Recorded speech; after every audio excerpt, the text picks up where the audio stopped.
May I read the lead aloud?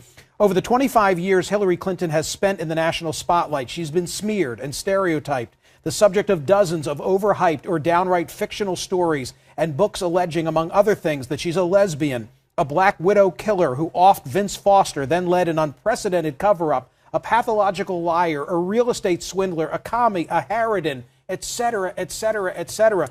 So you say, and you attribute to someone close to her, hey, she hates you guys, meaning the media. Yes, it was a very blunt assessment, and it was backed up by many, many people who Glenn Thrush and I spoke with for this story. She has a very long, difficult history, and you know this, with the media. And she has good reason to dislike, as you just laid out, the media for many, many attacks that have gone on. You remember she famously coined the vast right-wing conspiracy, and her point was that there is a legitimate thing there no one is looking into. It is true she has been accused of things that almost no other public figure has been accused of. On the other hand, she is very, very mistrustful of the press, always has been, and has never made much of an effort to engage. You know what occurs to me? You and I are having this conversation on the Clinton News Network, right? That's what they used to call CNN, and from the right. So the people on the right, they say, oh my God, you people in the media, you coddle her. Oh yes, and this has been going on for a very long time, and we will hear much more of that going forward if she runs. We are going to hear that we are treating her too softly. I heard people criticize our story as